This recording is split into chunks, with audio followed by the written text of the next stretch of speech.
Welcome to Let the Quran Speak. I'm here with Rabbi Yisrael Dovid Weiss. He supports Palestinians, and I'm going to ask him why that's so. Rabbi, welcome to Let the Quran Speak.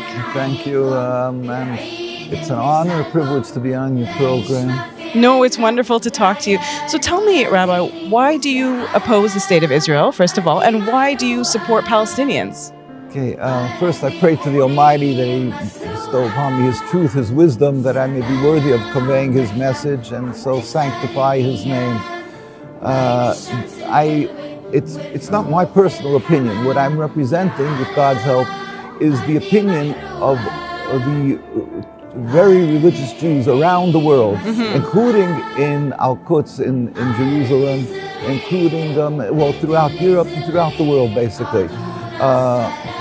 We, as a Jewish people, have made a covenant with God 3,000 years ago on Mount Sinai. Moshe Rabbeinu, Moses went up and took the Torah from God, and we made a covenant to uphold the Torah.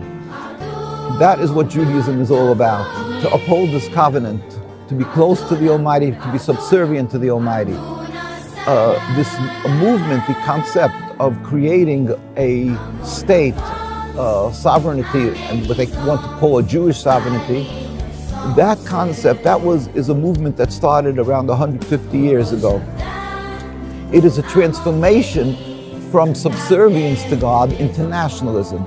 Have a piece of land, to be a nation amongst nations, to be comparable to all the great countries. Now, that in and of itself, even if it would have not affected the Palestinian people, the inhabitants, the indigenous people, in other words, if the land would have been uninhabited, it would still be forbidden for the Jewish people to have this concept of sovereignty, of a nationalism, because we have a long history. We made the covenant with God 3,000 years ago to uphold the Torah, and we were then commanded to go into the Holy Land and build a temple, which King Solomon built a temple. But we were warned by the Almighty and instructed by the Almighty that we have to be in a very high level of spirituality. If not, then we will be driven from the land. And that came around 2,000 years ago. The Romans and the Greeks, they came, they invaded the Holy Land, and the Jews were driven from the land as a nation. Once that happened, we were put under a decree of exile. And so for 2,000 years, we're under a decree of exile by the Almighty, meaning that we are told by the Almighty that it is His will that we should not be this sovereign nation. We should be loyal citizens in every country we're residing, and we should not attempt to return en masse as a large group of people, or try to recreate even one small, 1 inch, 1 centimeter of a Jewish sovereignty, because it is like medicine from God to break our haughtiness. That's what we believe. So there is actually we were put under 3 oaths, and that King Solomon, who built the temple, wrote a book of prophecies called Shir HaShirim, Song of Songs, and he speaks about these 3 oaths that God put us under. One is that we should not return en masse to the Holy Land once we were dispersed amongst the nations. Secondly, we are not to rebel against any nation. We have to be loyal citizens in every country we reside. A Canadian citizen has to pray for the well-being of the country, even if you're not happy, or let's say throughout our history, Jews were many times forbidden to buy land, and they were taxed to a much higher degree. Still in all, we have to be loyal citizens and not rebel against that country. Thirdly, we are not to make any attempt to end exile. Why? Because it's because of our sins we are spread out. God is compassionate. And the Almighty, when the time will come, which every Jew yearns for, that the time will eventually come, with the Almighty will make a metaphysical change in the world, and all humanity will recognize one God. Then God will return us, and God Himself will rebuild the temple without any human intervention. There will be a spirit, like a miraculous spirit in the world that will stop being atheists and so forth. Everybody will believe in God. It says, all the nations will hold hands and join to serve God. That will happen. Then we will return and we will become close to God again in His heart. That is How does that come about? Like, how would you know that we're in that state? We will know that because, like I said, there will be a spirit of holiness, of godliness. There will be a spirit of people returning, the Messiah. See, obviously the Jewish and Muslim people have a distinctly different concept of what the Messiah is, Mashiach. But we believe, but that's really neither here nor there, because what will happen, it will happen. And we were never deemed a threat for the Muslim people because of the difference of our approach, because we clearly, as I've mentioned, we are forbidden to make any attempts to return. We just believe, and we pray to God constantly that He should bring about this end day, and all humanity will serve Him. So we yearn to return. We yearn with all our hearts. We say it every day in our prayers that we want, but we haven't. For 2,000 years, we patiently wait, and we serve God, upholding the Torah, the covenant, in every land where we are, being all citizens and so forth. Zionism was created by mostly non-religious Jews. It was a nationalist movement of people who estranged themselves from God, from the Torah. They were non-religious. I always like to carry around the picture of the first, this was the Declaration of Independence, the first Prime Minister, David Ben-Gurion, and they're making a so-called Jewish state, 1948. Yes. And so it's Jewish. Supposedly they're doing this, they're returning to God. They're saying it's the end of exile, and not one of them is covering their heads. You know, so you see what the falseness of it. But still in all, the Zionists, they put on a facade and of Judaism. They incorporated religion in order that the world should say, oh, it's a religious thing, we have to support them. The evangelistic Christians and the millions and millions support them. Jews who don't know the Torah well, unfortunately, the more non-religious, and they say, oh, and they have this emotional playing, that, oh, it's returning 2,000 years, we're in exile. That's the difference between Judaism and Zionism. Now, so in other words, in short, and very concisely, Judaism is subservience to God, Zionism is nationalism, and it's expressly forbidden for us. So around the world, no matter what community, if you go to Argentina, you go to England, Stamford Hills in London, New York, where we're from, the very religious community, and in Jerusalem, the very religious community is in total opposition to the creation of the state. And now I have to add something very important. In other words, for us to have a state, as I said, would be even in an uninhabited land. But being that they created this state in a land that they needed for their purpose, Palestine, but Palestine was an inhabited land. The majority were Muslims. The second group of people that lived there in numbers were the Christians, and the third were the Jews. Because as individuals, we were allowed to, by God, were permitted to live there, but not as a nation. So in order for them to create their state, they had to expel, at least on the best, the Palestinian people. That is, it's against, it flies in the face of what our Torah is about, because in the Torah it says, thou shalt not kill, thou shalt not steal. We have to be mahu rachum, rachum, just as God is compassionate. We have to be compassionate. I mean, and certainly not to steal or kill and expel people. How dare they? And on top of that, we have to remember that in this 2,000 years of exile that we've suffered so much because we are Jews. The Jews were burnt at the stake. They tried to forcefully convert Jews by the Crusades, by the Inquisition. And when they were expelled from Spain, from Italy, where did the Jews go? The Muslim lands took in the Jews. They embraced us in every Muslim land.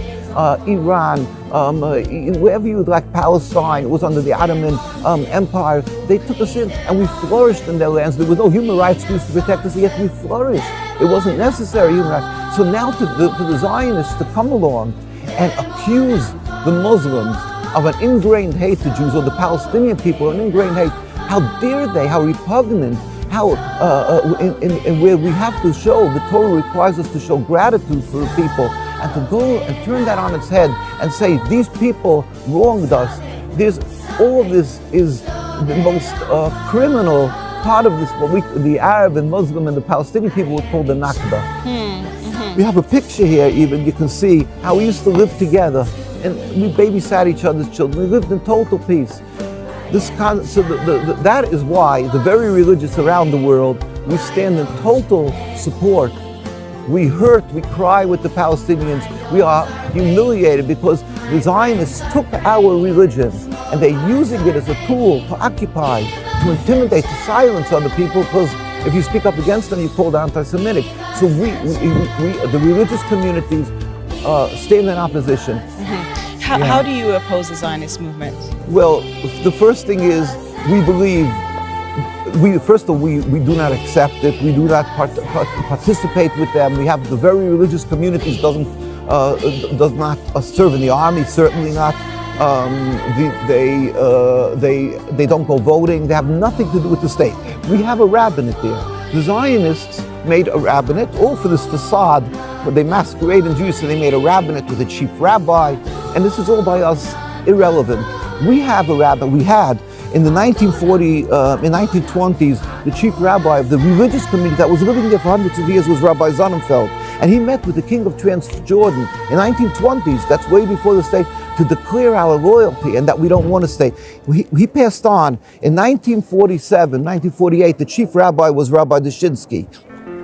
The Zionists then were turning out to be very successful in having the United Nations, through Britain, to get recognized. So Rabbi Sonnenfeld, Rabbi Dushinsky, blessed memory, this is the records of the United Nations. In 1947, a declaration before the United Nations, he said, "We furthermore wish to express our definite opposition to a Jewish state in any part of Palestine." This is the very religious, representing the religious Jewish community, says we don't want a Jewish state. And these people are imposters, the one are doing it. And the history is, when he passed on, we took it next, you could see hundreds of thousands of people in the streets of Jerusalem taking up our next chief rabbi when he passed on. We have hundreds of thousands of Jews living there now under this Eid Harei, this God-fearing community that does not recognize the authority of the state of Israel. They demonstrate daily. When they demonstrate and you see children we never carry arms, we're not military, they get beaten. Old men get assassinated, rabbis. It's unbelievable. You can go to our site, NKUSA, and see, and the world is silent. They don't even talk about the fact that Jews daily are demonstrating against the occupation, and it screams to the skies what is happening, the injustice to the Palestinian people and to the Jewish people who are living there, who refuses to accept this authority. So, Rabbi, do you ally yourself with other Jews who are not Orthodox, who oppose the state of Israel? Oh, that is a very good question. We, being that there was the Reform movement like 250 years ago, and our rabbis at that time issued a fatwa, basically. Fatwa, okay. 200 of the leading rabbis of Europe, when they said this is a heresy, it's a rebellion against God. You can't reform God's Torah. They don't eat kosher, they don't keep the 10 Commandments, they don't keep the Sabbath. So they said we're not to be affiliated with them. So we work with the Muslim people, we work with the Palestinian people, and they'll come to the same demonstrations, but we won't have joint activities directly. But if they're there, they do. A lot of them, a lot of people who are Jewish, who are non-religious, they feel it's human rights, or because even other Jewish reasons, that they'll stand up in opposition. There's many, really, tens and tens of thousands or more who are opposing the occupation. But we are coming from the core issue that the Zionists are claiming the legitimacy. We are telling the world that they're conning the world. It's unacceptable. So we're coming from the religious state. And here, this is a picture of a girl behind bars.